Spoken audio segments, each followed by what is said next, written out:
আসসালামু আলাইকুম সুপ্রিয় শিক্ষার্থীরা, আশা করি সবাই ভালো আছো। ক্যাম্বিয়ান কলেজের ভার্চুয়াল ক্লাসে তোমাদের সবাইকে স্বাগত।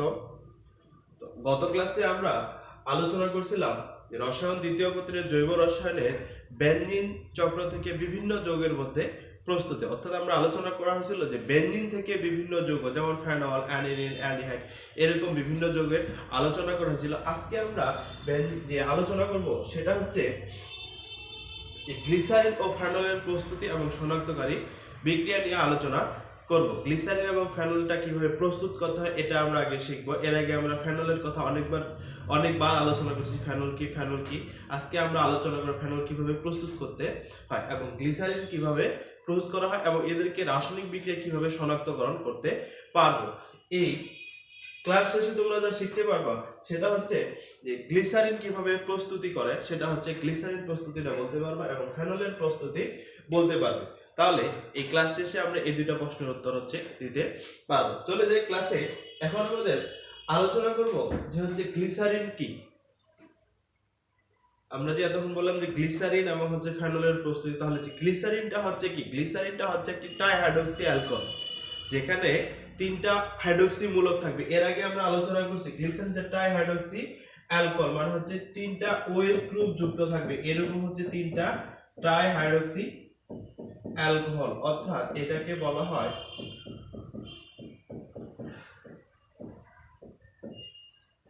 এটার নামে হচ্ছে গ্লিসারিন। এই গ্লিসারিনটা হচ্ছে বর্ণহীন ঘন সিরাপের মতো মিষ্টিযুক্ত একটি হচ্ছে তরল পদার্থ। মূলত গ্লিসারিনটা যেটা বর্ণহীন তরল মিষ্টিযুক্ত ঘন সিরাপের মতো একটা হচ্ছে পদার্থ, এই তরল পদার্থ, এটাকেই বলা হচ্ছে গ্লিসারিন। গ্লিসারিন মতো ফার্মেন্টেশন বা হচ্ছে সাবানয়ন প্রক্রিয়া বা হচ্ছে প্রোপিন 1,2 ডাইইস্টার থেকে এটাকে হচ্ছে প্রস্তুত করা হয়। তাহলে এই যে গ্লিসারিনের প্রস্তুতি আমরা এখন আলোচনা করব।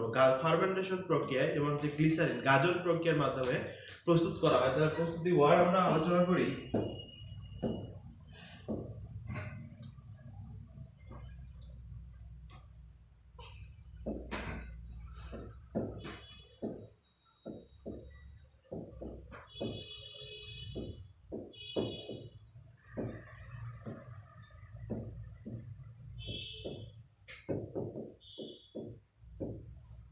এই প্রক্রিয়ায় আমরা হচ্ছে কি গ্লিসারিন পেতে পারি। তাহলে গ্লিসারিনকে হচ্ছে চিনিকে যদি আমরা হচ্ছে সোডিয়াম সালফাইড সহ হচ্ছে যুক্ত করা হয়, তাহলে হচ্ছে আমরা কি পাবো? হচ্ছে গ্লিসারিন পাবো। যেমন হচ্ছে চিনির সংকেতটা কি C6H12O6, এটাকে গাজন প্রক্রিয়ায় সোডিয়াম সালফাইড Na2SO3 সালফাইড সহ উত্তপ্ত করলে এই সোডিয়াম সালফাইড কি প্রক্রিয়া? গাজন প্রক্রিয়ার মাধ্যমে এটাকে উত্তপ্ত করা হলে এখান থেকে কি পাবো? আমরা গ্লিসারিন পাবো। তাহলে এই প্রক্রিয়ার মাধ্যমে কি পাবো? গ্লিসারিনের সংকেতটা কি CH OH।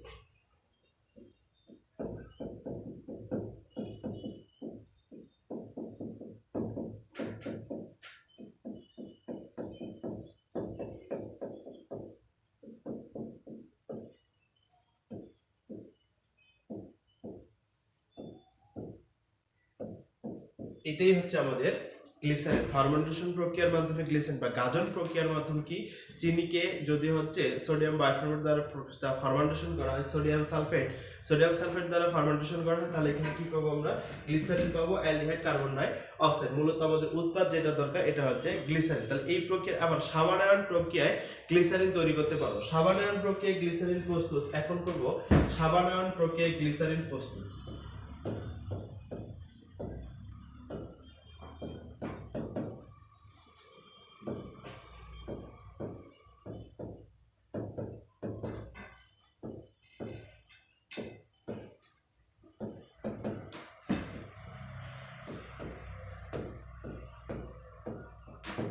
সাবানায়ন প্রক্রিয়া হচ্ছে সাবান হচ্ছে কি উচ্চতর ফ্যাটি অ্যাসিডের সোডিয়াম বা পটাশিয়ামের একটা হচ্ছে লবণ। সাবান তেল বা চর্বিকে যদি ক্ষারীয় দ্রবণে আর্দ্র বিশ্লেষণ করা হয় তাহলে সাবান পাওয়া যায় এবং হচ্ছে গ্লিসারিন পাওয়া যায়। তেল বা চর্বির সংকেতটা কি লাগে? CH।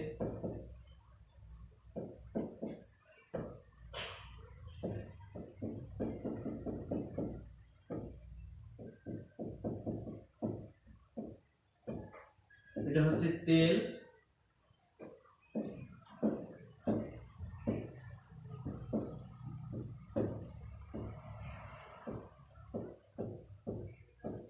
তেল বা চর্বি ক্ষারীয় মাধ্যমে সোডিয়াম হাইড্রোক্সাইড বা হচ্ছে পটাশিয়াম হাইড্রোক্সাইড এই দ্রবণে যদি আর্দ্র বিশ্লেষণ করা হয়, এইটা হচ্ছে তেল বা চর্বিকে আর্দ্র বিশ্লেষণ করলে আমরা কি পাবো, গ্লিসারিন পাবো। CH2 bond OH bond CH bond OH bond CH2 bond হচ্ছে OH, এটা হচ্ছে গ্লিসারিন এবং এখান থেকে কি পাবো, যেহেতু তিনটা OH এখান থেকে CO ডাবল বন্ড করতে হয়, তা আর C double bond O and A, এখানে একটা হচ্ছে 3, এখানে হচ্ছে 3। এই যে আমরা কি পেলাম, এই হচ্ছে আমাদের গ্লিসারিন। এটা কি হতো আংশিক পাতন প্রক্রিয়া, আবার প্রক্রিয়াজাতকরণ করলে আমরা এখান থেকে 100% বিশুদ্ধ একটা গ্লিসারিন পাবো। তাহলে দুইটা প্রক্রিয়ার মাধ্যমে, এখানে প্রক্রিয়ার নাম হচ্ছে 2, তাহলে দুই প্রক্রিয়ার মাধ্যমে আমরা গ্লিসারিন তৈরি করতে পারি। আরেকটা প্রক্রিয়া আছে প্রোপিন 1 থেকে আমরা গ্লিসারিন করছি। একই ভাবে ক্লোরেশন বিক্রিয়ার মাধ্যমে করলে এই বিক্রিয়াটা হচ্ছে আমাদের, মানে মূলত যে বিক্রিয়াগুলো করছি এই বিক্রিয়াগুলো ধাপে ধাপে করলে 3 ধাপে করলে আবার গ্লিসারিনটা হচ্ছে পাবো। তাহলে গ্লিসারিন প্রস্তুতি আমরা এখন শিখলাম। তাহলে গ্লিসারিনটা কি?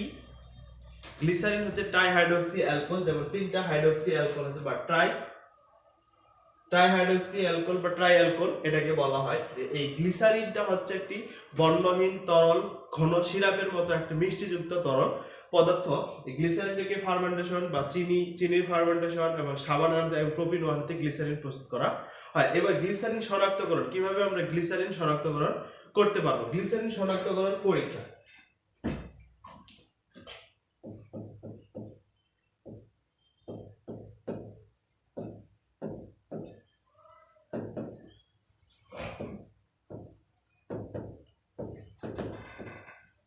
শনাক্তকরণ পরীক্ষা। গ্লিসারিনকে শনাক্তকরণ করতে হলে আমাদের কি করতে হবে? গ্লিসারিনকে পটাশিয়াম বাইসালফেট, গ্লিসারিনকে পটাশিয়াম বাইসালফেট সহজে উত্তপ্ত করা হয়, তাহলে কি উপরে অ্যাক্রোলিন উৎপন্ন হচ্ছে। এই অ্যাক্রোলিনের নিরোধক হিসেবে এই অ্যাক্রোলিন পরীক্ষা, এই অ্যাক্রোলিনের উৎকট গন্ধ দ্বারা আমরা কি করতে পারবো, হচ্ছে আমাদের গ্লিসারিন শনাক্তকরণ করতে পারবো। তাহলে গ্লিসারিন শনাক্তকরণ প্রক্রিয়া খুব সহজ। CH2 এটা হচ্ছে একটা গ্লিসারিন,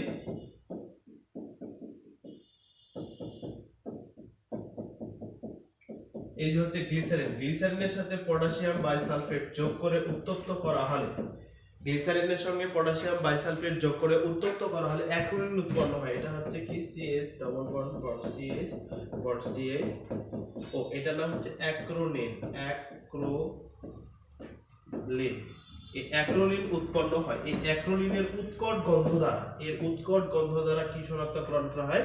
গ্লিসারিন শনাক্তকরণ করা হয়। পটাশিয়াম বাইসালফেট বা হচ্ছে P2O5 এই পেন্টাক্সাইড দ্বারা হচ্ছে আমরা কি করতে পারবো, এই ফসফরাস পেন্টাক্সাইড অথবা হচ্ছে পটাশিয়াম বাইসালফেটের সঙ্গে গ্লিসারিনটা যোগ করলে আমরা হচ্ছে অ্যাক্রোলিন পাওয়া যায়। এই পরীক্ষাকে গ্লিসারিন নিরোধন বিক্রিয়াটিকে হচ্ছে অ্যাক্রোলিন পরীক্ষা বলে, অথবা এই অ্যাক্রোলিনের উৎকট গন্ধ দ্বারা আমরা গ্লিসারিন শনাক্তকরণ করতে পারবো। তোমরা আশা করি বুঝতে পারছো। গ্লিসারিন আমরা এই ঠান্ডার দিনে সবাই, শীতকালের সময় গ্লিসারিন অনেকেই ইউজ করি। গ্লিসারিনটা আবার একটু মুখে দিয়ে দেখবা, এটা একটা হচ্ছে মিষ্টি স্বাদযুক্ত মনে হয় গ্লিসারিনটা। তো এই হচ্ছে আমাদের গ্লিসারিন, শীতকালে একটা আমরা যেটা সচরাচর ইউজ করি কিন্তু জানি না গ্লিসারিনের মধ্যে কি কি আছে। আজকে আমরা দেখলাম যে গ্লিসারিনটা হচ্ছে ঘন সিরাপের মতো একটা মিষ্টিযুক্ত তরল পদার্থ। এইভাবেই হচ্ছে গ্লিসারিন প্রস্তুত করা হয় এবং এইভাবেই গ্লিসারিনটা হচ্ছে শনাক্তকরণ করা হয়। তাহলে গ্লিসারিন সম্পর্কে মানে আমরা যতটুকু জানার, গ্লিসারিন কি, গ্লিসারিন কিভাবে প্রস্তুত করতে হবে, গ্লিসারিনটা কিভাবে শনাক্তকরণ করতে হয়, তাহলে আজকে আমরা জানলাম গ্লিসারিনের সবকিছু। এখন আমরা আলোচনা করব ফেনল নিয়ে। তাহলে ফেনলটা হচ্ছে কি?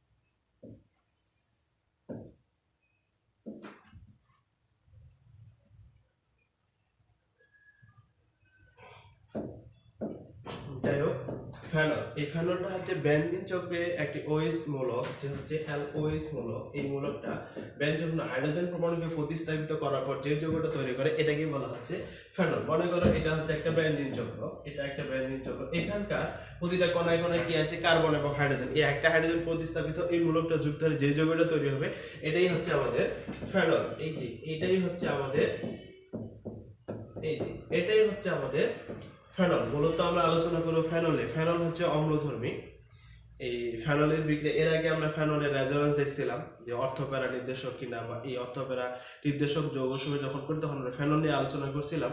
এখন এই ফেনলটা হচ্ছে অম্লধর্মী ফেনল যে রাশি কিভাবে প্রস্তুত করতে হয় ফেনলের আমরা প্রস্তুতি এখন হচ্ছে আলোচনা করব। এই ফেনলকে খুব সহজে, এর আগে আমরা কিছু কিছু পরীক্ষা করছি, এখন আমরা পড়বো ফেনলের প্রস্তুতি। তো প্রস্তুতি বলতে গেলে প্রথমে আমরা আলোচনা করি ডাউট পদ্ধতিতে ফেনলের প্রস্তুতি, যে পদ্ধতিটা খুব পরিচিত একটা নাম বা অনেক সময় বিক্রিয়া পরীক্ষায় আসে আমাদের।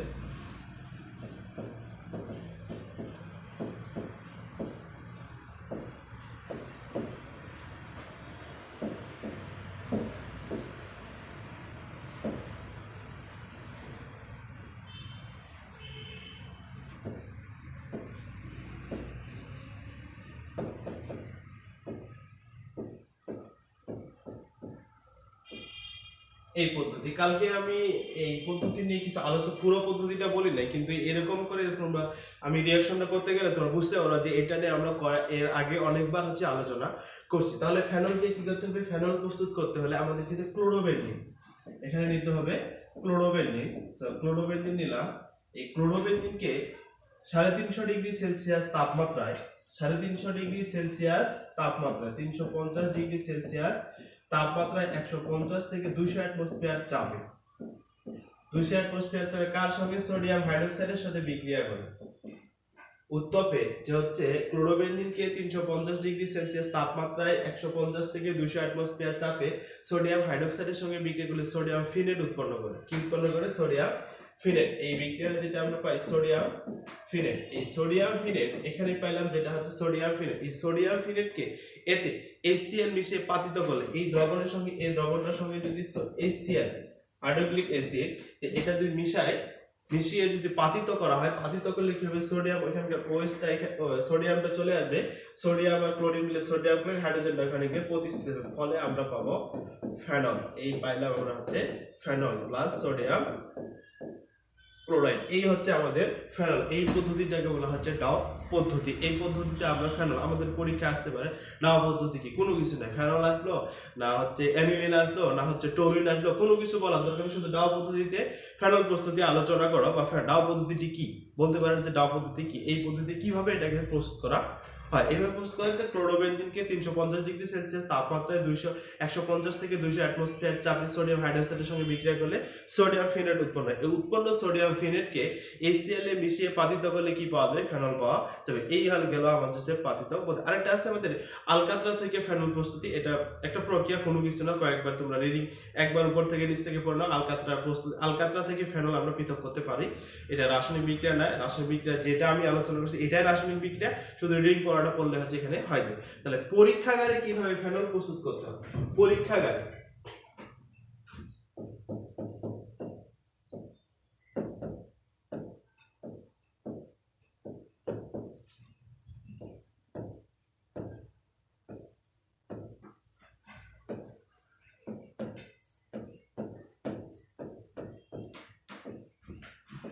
পরীক্ষাগারে ফেনল প্রস্তুতি এটাও আমরা আগে পড়ছি।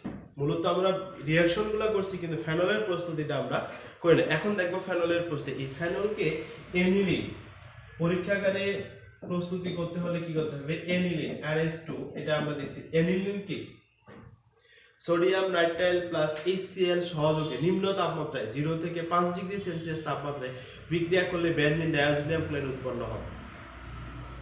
আশা করি বুঝতে পারছো। এটা হচ্ছে বিক্রিয়া করলে কি উৎপন্ন হবে, বেনজিন ডাইঅ্যাজোনিয়াম ক্লোরাইড উৎপন্ন হবে। এটাকে যে সোডিয়াম নাইট্রাইল প্লাস HCl সহযোগে 0 থেকে 5 ডিগ্রি সেলসিয়াস তাপমাত্রায় অ্যানিলিনকে সোডিয়াম নাইট্রাইল প্লাস HCl সহযোগে 5 ডিগ্রি সেলসিয়াস তাপমাত্রায় উত্তপ্ত করলে কি পাওয়া যাবে, benzene diazonium chloride. Benzene diazonium chloride. এটাই হচ্ছে পরীক্ষাগারে ফেনল তৈরির মূলনীতি। আমি অ্যানিলিন নিব এবং এই দুটো সহযোগে এতটুকু বেনজিন ডাইঅ্যাজোনিয়াম ক্লোরাইড পাওয়া যায়। এই বেনজিন ডাইঅ্যাজোনিয়াম ক্লোরাইডকে HCl সহযোগে আর্দ্র বিশ্লেষিত করবে। কি সহযোগে, পানি আর্দ্র বিশ্লেষিত করলে, পানির দ্রবণে এটাকে হচ্ছে আর্দ্র বিশ্লেষিত করলে 50 থেকে 60 ডিগ্রি সেলসিয়াস তাপমাত্রায় উত্তপ্ত, পানি সহযোগে উত্তপ্ত করলে কি পাওয়া যাবে, এখান থেকে পাওয়া যাবে আমাদের ফেনল,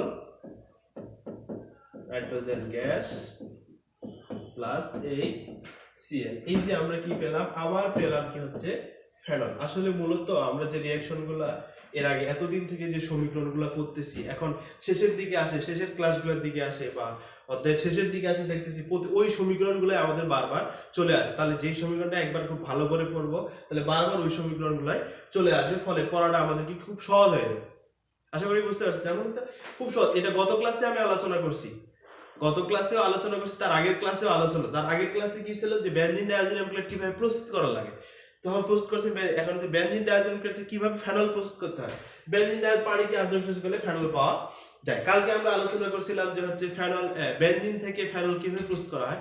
বেনজিন থেকে ফেনল, বেনজিনকে আগে আমরা হচ্ছে কি নাইট্রেশন বিক্রিয়ার মধ্যে নাইট্রোজেন করছি, তারপর যে এখান থেকে এনিলিন তৈরি করছি, এই এনিলিনটাকে আবার হচ্ছে কি এনিলিনকে আবার এই বিক্রিয়ার মাধ্যমে কি ডাইজোনিয়াম ক্লোরাইড তৈরি করছি, ডাইজোনিয়াম ক্লোরাইড থেকে আবার কি পেয়েছি আমরা ফেনল পেয়েছি। কালকেও এই সমীকরণ নিয়ে আলোচনা করা হয়েছে, হয়তো সামনের দু একটা বিক্রিয়া বাকি আছে। খুব সহজ, এই প্রশ্ন শেষের দিকের প্রশ্নগুলো খুব সহজ, মানে প্রতিটা নামধারী বিক্রিয়া, যেমন ডাওয়া পদ্ধতি বললাম এর আগে আমরা, স্যান্ডমিয়ার বিক্রিয়া, যুগলায়ন বিক্রিয়া, কার্বলিং বিক্রিয়া, সব বিক্রিয়াগুলো, কার্বিলামিন বিক্রিয়া, এই পরীক্ষাগুলো খুব সহজ। যেমন রিঅ্যাকশনটা খুব সহজ একটা রিঅ্যাকশন, যে রিঅ্যাকশনটা আমরা কয়েকবার করছি, শুধু একবার না কয়েকবার, শুধু মনে নাই পদ্ধতিটার নাম কি, এটা খুব ভালো করে পড়বো যাতে কোনো প্রকার সমস্যা। হ্যাঁ, এবার বলবো ফেনলের শনাক্তকরণ। ফেনল শনাক্তকরণ খুব শুনে, ফেনল শনাক্তকরণ এই পরীক্ষা, কয়েকটা পরীক্ষা আছে, আমি একটা পরীক্ষার কথা বলি, ফেনল শনাক্তকরণ।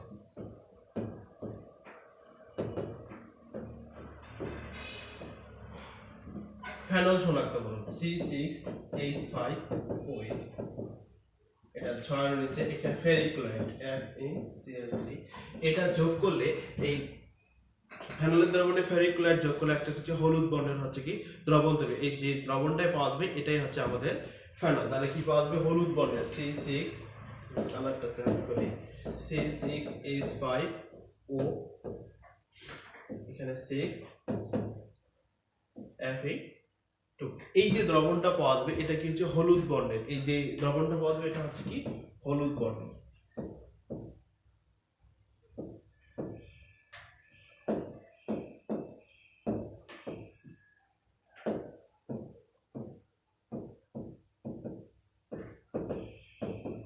হলুদ বর্ণের একটা দ্রবণ পাওয়া যায়, হলুদ বর্ণের দ্রবণ দ্বারা আমরা ফেনল প্রস্তুত করতে পারবো। এর আরো কয়েকটা বিক্রিয়া আছে যেগুলো নামধারী বিক্রিয়া বলে, আমি পড়ার সময় বলে দিব যে এই সকল বিক্রিয়া দ্বারা ফেনল শনাক্তকরণ করা হয়। তাহলে আজকের ক্লাসে আমরা আলোচনা করলাম কিভাবে ফেনল প্রস্তুত করতে হবে, কিভাবে গ্লিসারিন প্রস্তুত করতে হবে, গ্লিসারিনটা কি, ফেনলটা কি, ফেনলটা কি কাজে লাগে, এই যে নামধারী বিক্রিয়াগুলো খুব ভালো করে পড়বে, কারণ প্রতিটা বিক্রিয়া খুবই সহজ, খুবই আমরা অনেকদিন থেকে বিক্রিয়াগুলো করতেছি, বিক্রিয়াগুলো একবার যদি মাথায় মানে ক্যাচ করতে পারি তাহলে খুব একটা বিক্রিয়া কয়েকভাবে আসছে।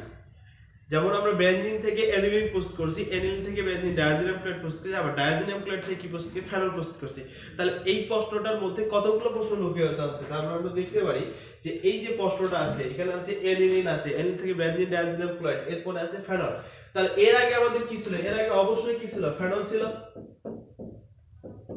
বেনজিন ছিল, এর আগে বেনজিন ছিল, বেনজিন থেকে এনিলিন পাওয়া গেছে, এনিলিন থেকে বেনজিন ডাইজোনিয়াম ক্লোরাইড থেকে ফেনল। তাহলে এই প্রশ্নটা আমরা তিন ভাবে, চার ভাবে, কিভাবে ফেনল বেনজিন থেকে ফেনল পাওয়া যায়, কিভাবে এনিলিন থেকে ফেনল পাওয়া যায়, কিভাবে বেনজিন ডাইজোনিয়াম ক্লোরাইড থেকে ফেনল পাওয়া যায়, একটা উত্তর প্রশ্ন হচ্ছে কয়টা, চারটা। তো এরকম করে আমরা রিঅ্যাকশনগুলো যদি ভালো করে বুঝতে পারি, বাসায় বেশি বেশি পাই, কারণ এই সমীকরণগুলো অঙ্ক যেমন হচ্ছে বারবার করি, এই সমীকরণগুলো বারবার করতে হবে, যদি না করি তাহলে ভুলে যাওয়ার সম্ভাবনায় বেশি, এবং বুঝতে হবে, বোঝার সাথে সাথে রিঅ্যাকশনগুলো, মেকানিজমগুলো খুব ভালো করে করতে হবে যাতে কোনো প্রকার আমাদের সমস্যা না হয়। কারণ সমীকরণ করতে গিয়ে যদি একটু উল্টাপাল্টা হয় তাহলে হচ্ছে এগুলা সমস্যা আসবে, এখন কি ভুল হয়ে যাবে। তাহলে এগুলো বারবার করে বাসায় কয়েকবার প্র্যাকটিস করতে হবে, যদি কারো সমস্যা না হয় স্যারের সহায়তা নিয়ে এগুলো হচ্ছে সলভ করে নিতে হবে। তাহলে আজকে আমরা যতগুলো জিনিস শিখলাম, তাহলে তোমাদের বাড়ির কাজ যেটা হচ্ছে যে আমরা একটা আলোচনা করছি দাও পদ্ধতিতে ফেনল উৎপাদনের যে প্রক্রিয়াটা, এটা ব্যাখ্যা করে, এটা হচ্ছে তোমাদের বাড়ির কাজ।